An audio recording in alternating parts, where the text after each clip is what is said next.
somebody get the answer?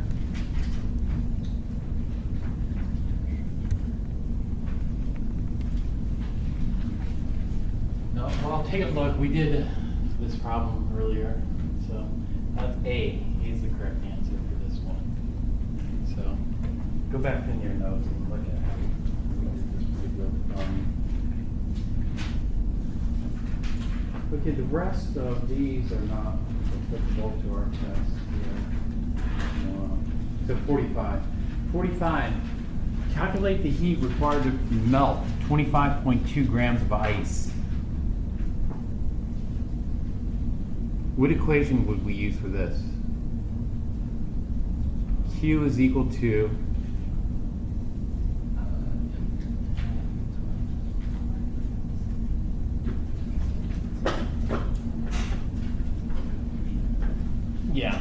amount times delta H of T. no, not that one. Because when we melt ice, the temperature doesn't change. The temperature should stay at 0 degrees. So for example, you can't have hot ice, can you? Somebody would like a hot ice cream.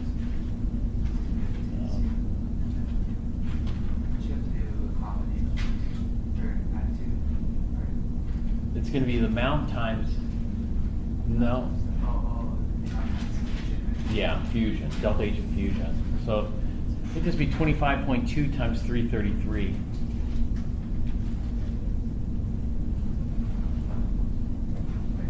So we're using fusion. What's that? So you said we had to use Fusion. Right. You take a look back in when we were doing this, Q is equal to amount times delta H of fusion for melting. Amount is 25.2 grams, delta H of fusion is 333 joules per gram. So, 46. Calculate the minimum heat required to boil 250 grams of water at 25.0 degrees C. So this one is going to be 2 steps. One, we have to heat the water up from 25 to 100. So what equation do we use for that? Well, step 1 is going to be Q is equal to amount, or M, times C times delta T, MC delta T. So C is the specific heat for water is 4.18 joules per gram of 3C. T final is 100, T initial is 25, and the amount is 250 grams. And then when we boil it, then we just need the amount times delta H of vaporization. So that would be step 2. One thing that's tricky about this is the units. Delta H of vaporization is in kilojoules, but the specific heat is in joules. And so we're going to have to convert the kilojoules to joules or the joules to kilojoules to add them up. So be careful of that.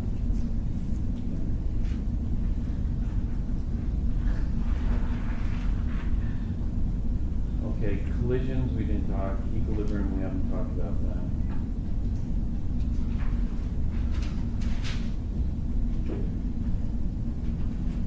(51)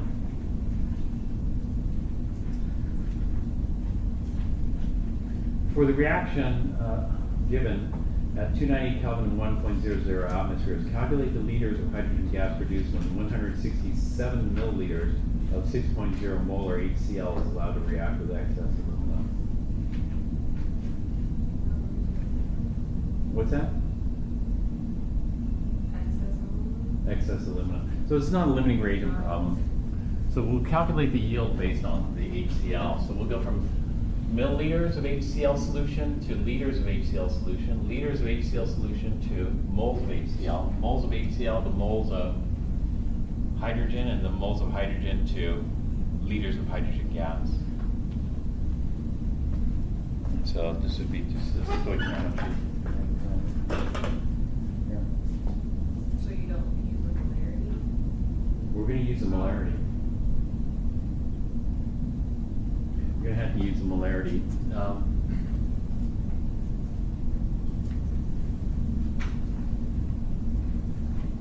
This is what we're gonna need for this.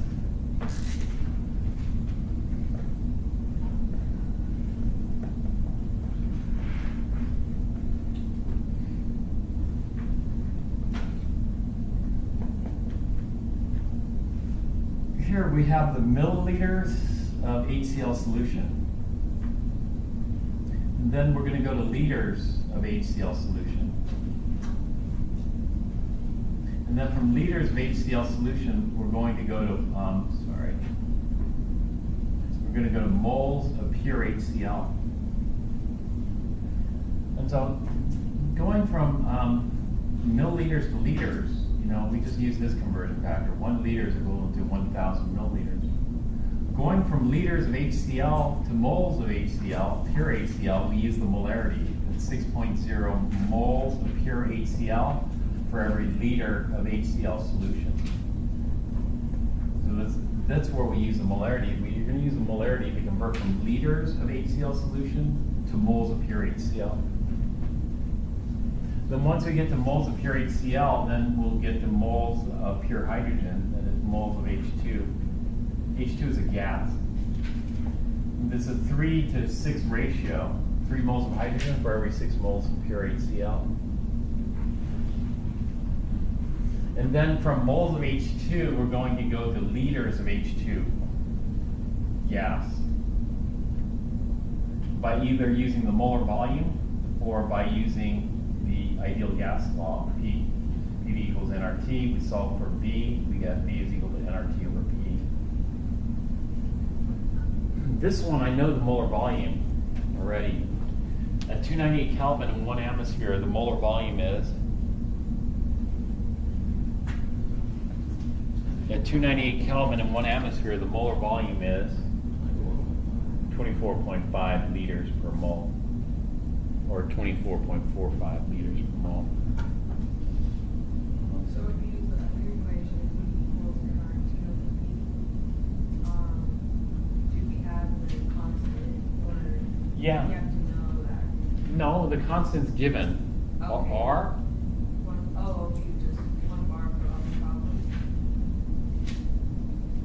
Well, this is not a bar problem. This is an atmosphere problem, and I'm not asking you about bars here. So we don't have to do that. The 101.325, we don't have to do that. Yes. Plug it in here. And another question about the gas pump, the temperature is in Kelvin, it has to be in Oh. Kelvin. Well, this one's already in Kelvin. So we got 298 Kelvin. We know the number of moles because that's what we just calculated here, moles of hydrogen. So we'll plug that in, and then the pressure is 1 atmosphere. R is given. So we just plug in the numbers here. We'll get the same answer. Depends on how many sig figs we want this to. You know, it depends on how we round it. Change the numbers. But about 24 and a half.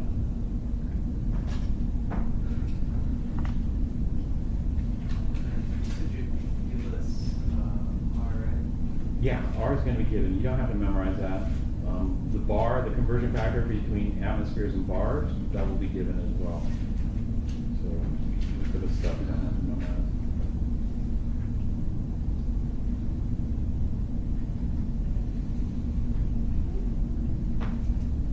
We were looking at the problems for solutions here.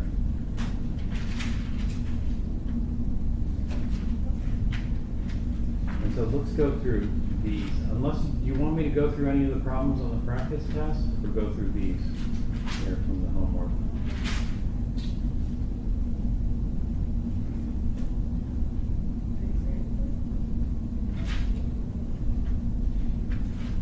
Okay, 7, 9, 17.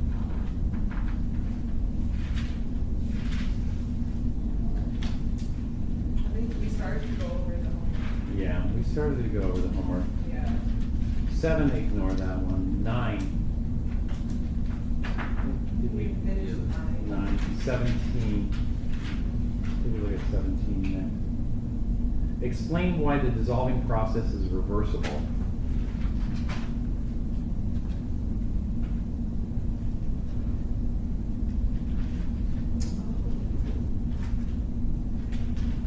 What was the reverse called?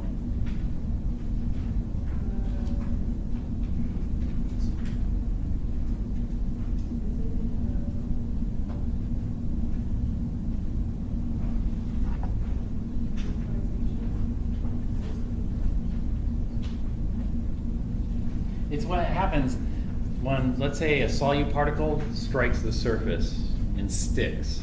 That's called crystallization or precipitation. So it's reversible, or it could break off or strike and stick. If it strikes and stick, then we get crystallization. And so dissolved solute particles move through the solution. They come into contact with each other, and with undissolved solute return back to the solid. They stick together, and if they stick together, they're going to form.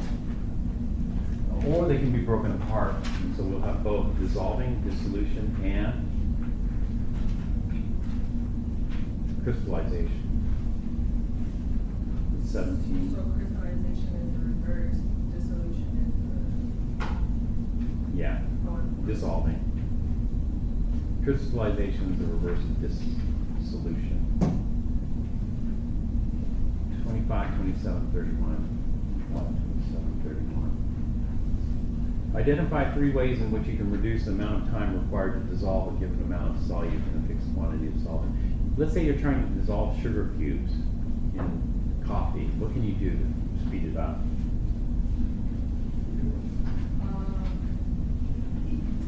Heat it up. That's one. You just heat it up and dissolve faster. What else? Grind it or stir it. That's 2.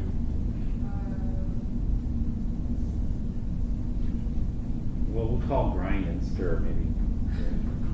That's 2 and 3. Finally, dividing. So that's grinding. Stirring or agitating. And higher temperature.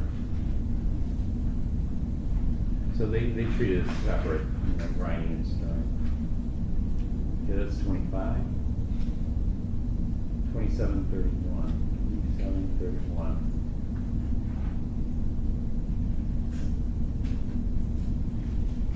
Which of the following solutes do you expect to be more soluble in water than in cyclohexane? Cyclohexane is nonpolar, water is polar. Formic acid. Is formic acid polar or nonpolar?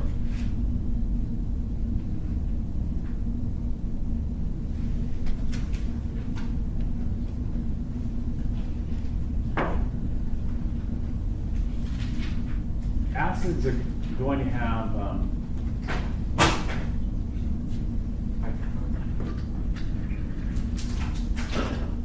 formic acid is going to be. Are you looking for this?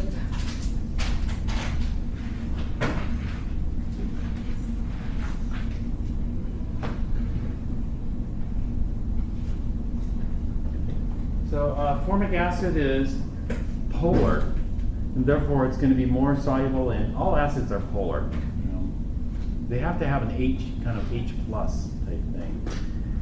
And so it's going to be more soluble in water or cyclohexane?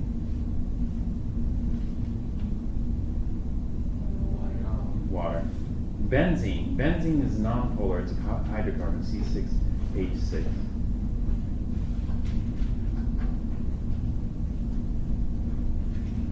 More soluble in cyclohexane or water?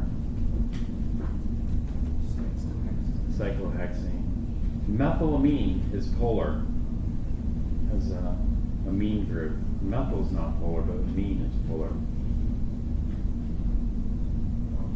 Water. Tetrafluoromethane. Tetrafluoromethane is non-polar.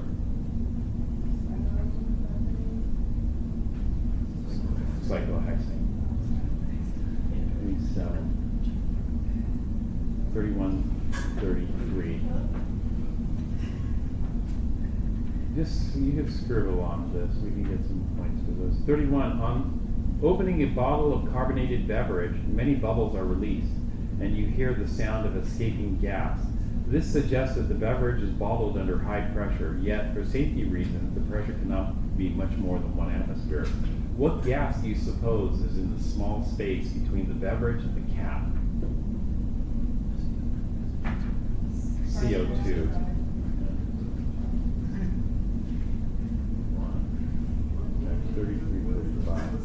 33. Calculate the percentage concentration by mass of a solution prepared by dissolving 2.32 grams of calcium chloride in 81.0 grams of water. So the percentage calcium chloride is equal to the grams of calcium, calcium chloride, 2.32 grams of calcium chloride over the total grams. What's the total grams? 83.32 grams times 100%. That's the total. No, the total mass. The total mass is, the mass of everything. It's a solute plus a solvent.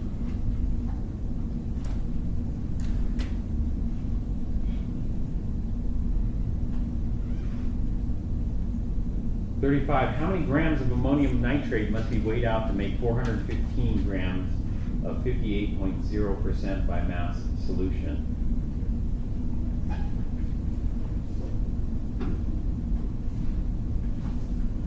And so 58.0% by mass solution is 58 grams of ammonium nitrate per 100 grams total. The total is going to be solution. So if I need to make 415 grams of solution, then for every 100 grams of solution, I need 58. So I'll have to multiply that a little bit more than 4, back 415. So it comes out to 241 grams of ammonium nitrate. How much water do I need? And so if out of this 415 grams total, 241 grams is ammonium nitrate, the rest must be water. So 415 minus 241 gives me 174 grams of water. 174 grams of water is equivalent to 174 milliliters. The density plus 1. 35. 43.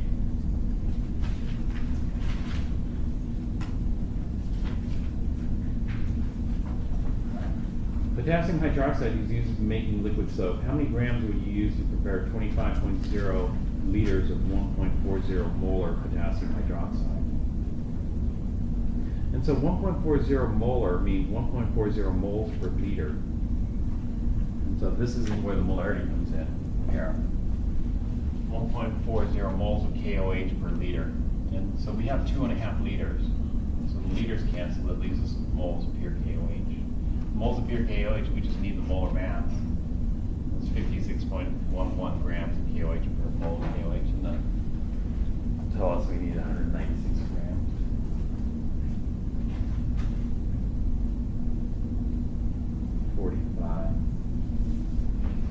What volume of concentrated sulfuric acid, which is 18 molar, is required to obtain 5.19 moles of acid? And so it's 18 molar. So we have 5.19 moles of acid, so we need to cancel that out. This is dimensional analysis here. 5.19 moles of pure H2SO4, and then it's 18 molar, 18 moles per liter. So we'll flip it over, cancel out the moles of H2SO4, and get the liters of H2SO4 solution. 0.29 liters of H2SO4 solution. 51. Despite its intense purple color, potassium permanganate is used in bleaching operations. How many moles are in 25.0 milliliters of 0.0841 molar KMnO4? So here we're going to have to go from milliliters to liters and then liters to moles.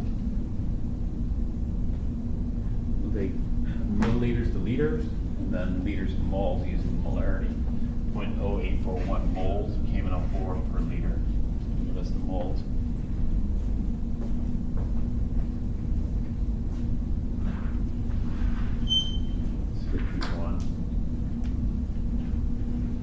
83.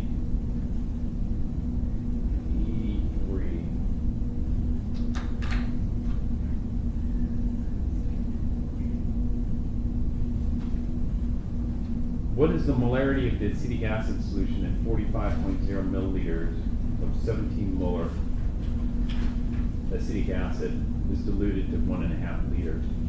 So this is a solution dilution.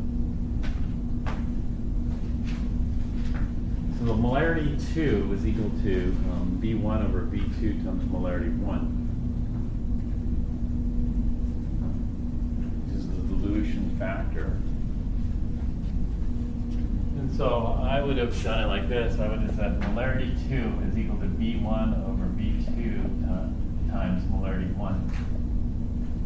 V1 over V2 is the dilution factor. So what we do is we start off at 45 milliliters and then dilute it to 1,500 milliliters, or 1.5 liters. So it's a 45 to 1,500 dilution. 45 over 1,500 dilution of 17 molar gives us 0.51 molar. M1 V1 is equal to M2 V2.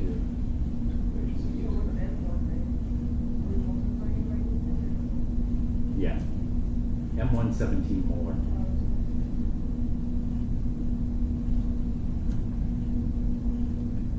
Then we have to convert milliliters to liters. Yeah, we have to convert the milliliters to liters, so I just did that in my head. So basically this is and we break it down. What we do is we just say, okay, here's V1, here's M1, here's V2, and then we gotta solve for M2.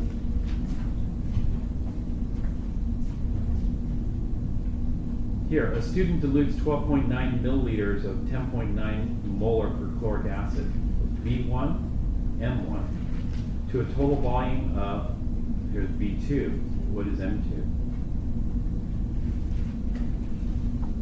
This is a common type of problem for solution dilution. 83, 85. How many milliliters of concentrated nitric acid, 16 molar HNO3, will you use to prepare 7.5? Okay, this is a little different. Okay. And so there are two ways we could do this one here. Okay, we could say this one. This, I have this many milliliters of this molarity, so I'll call this one V1, M1. So I have V1 and M1, and then I have M2. What am I missing? I'm missing, well, if I say this is V1, M1, this is M2, then I'm missing V2. So V2 is equal to M1 over M2 times V1. So we just plug in the molarities. M1 is 0.69, M2 is 16. You know, or we could do it the other way. Dilute or whatever you want to do. Actually, you know, this is, in reality, what we're missing here is V1. You know, because V1 is usually concentrated, so this would be V1 is unknown, but M1's known to get V2, M2. But it doesn't matter, you know, if you do it, you get the same answer if you assign them. Maybe this is why concentrated and dilute might be better. 85, 93.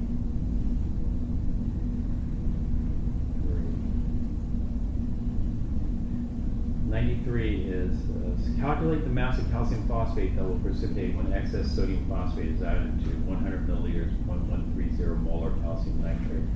So this is the solution stoichiometry. We'll need the balanced chemical equation, which is shown here. This is a double replacement type reaction with sodium phosphate plus calcium nitrate yields sodium nitrate plus calcium phosphate. Calcium phosphate is going to precipitate here. So we're given 100 milliliters of calcium nitrate solution. So if we're given milliliters of calcium nitrate solution, then we want liters of calcium nitrate solution. Because if we know liters of calcium nitrate solution and we know the molarity, then we can get the moles. So we do have the molarity here. So we get the moles of calcium nitrate, and then we go from moles of calcium nitrate to moles of calcium phosphate. here.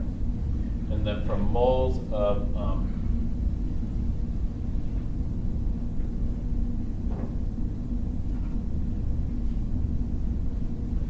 then from moles of calcium phosphate, we'll go to grams of calcium phosphate using the molar math. So that would be another example of solution stoichiometry type problem, 93, 95, 102. How many milliliters of 1.50 molar sodium hydroxide solution must react with aluminum to yield 2.00 liters of hydrogen, measured at 22 degrees C and 789 torr by the reaction here. Okay, so if I have 2 liters of hydrogen gas, then I can figure out how many moles of gas I have, either by using the ideal gas law or the molar volume. In this case, 22 and 789 I don't have it memorized, so I'll just use the ideal gas law. The moles of hydrogen is equal to PV over RT. And so do I have the pressure in the hydrogen? Yes, 789 torr. I need to convert that to atmospheres. Do I have the volume? Yeah, 2.00 liters. Leave it. It's 2 liters. I know R that's going to be given, and then the temperature. The temperature is in degrees C. I need to convert that to Kelvin. So I need to change torr into atmospheres and degrees C into Kelvin, and then I can calculate the moles of hydrogen. So I'll go from liters of hydrogen to moles of hydrogen using the ideal gas law. Moles of hydrogen to moles of aluminum, and then from moles of aluminum to grams of aluminum. And that should get me there. Let's see.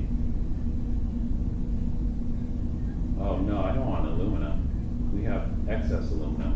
I want sodium hydroxide. Sorry.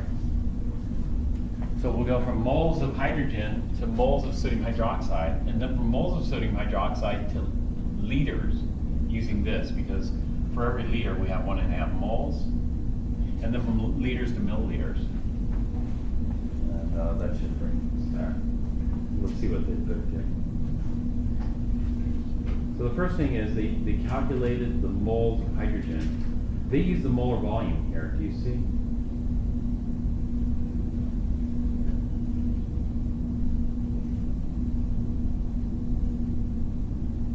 Or did they? I don't know. Yeah, in the top one they use the molar volume, and the bottom one they just use the ideal gas equation.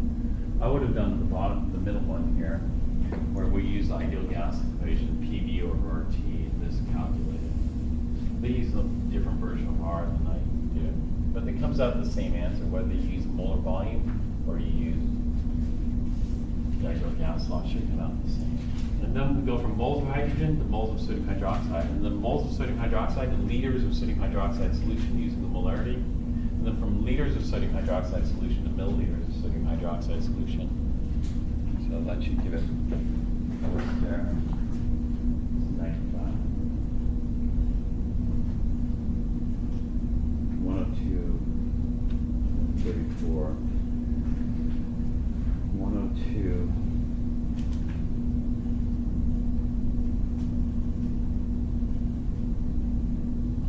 Oxalic acid dihydrate is a solid diprotic acid that can be used in the laboratory as a primary standard. Its formula is H2C2O4.2H2Os. A student dissolves 0.750 grams of oxalic acid dihydrate in water and titrates the resulting solution with a solution of sodium hydroxide at unknown concentration. 28.0 milliliters of sodium hydroxide solution is required to neutralize the acid. Gives the molarity of the sodium hydroxide solution.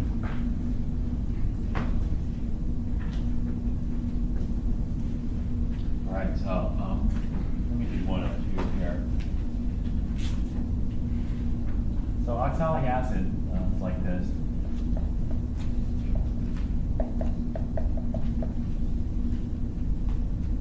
This is solid. How many sodium hydroxides? It turns out we're going to need 2 sodium hydroxides to react with that. We're going to form sodium oxalate, this, plus each one will neutralize, so we're going to get 4 waters.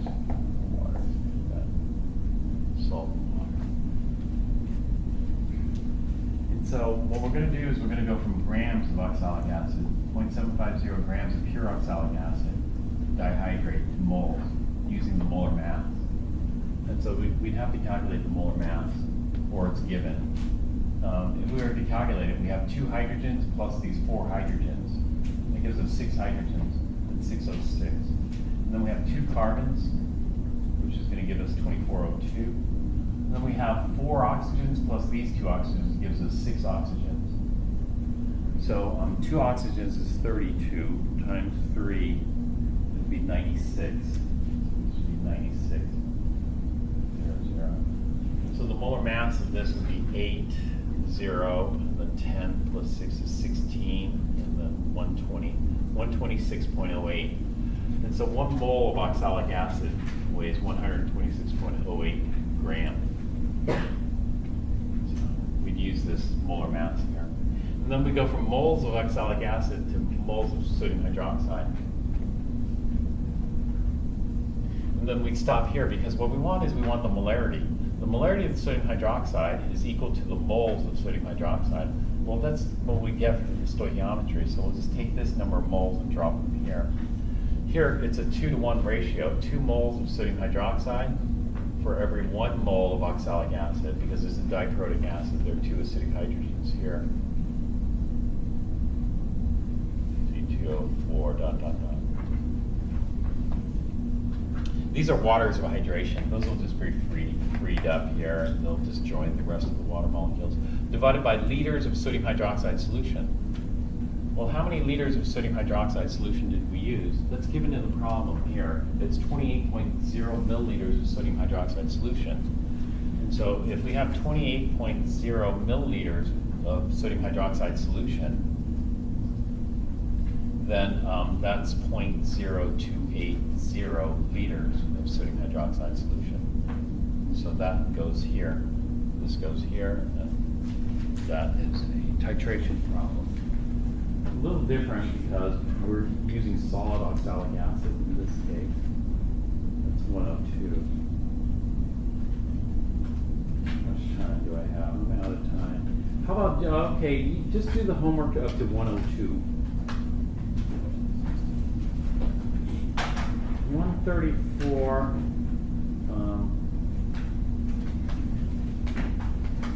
What is 134?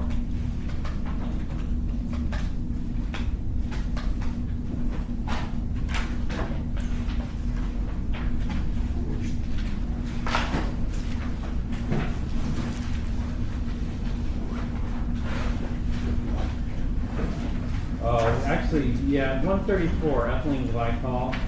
Do that. Sorry. The rest are colligative property. Those are quick, so those should be easy. Do the colligative property. Might ask you something. All right, if you have a question, ask it on Piazza.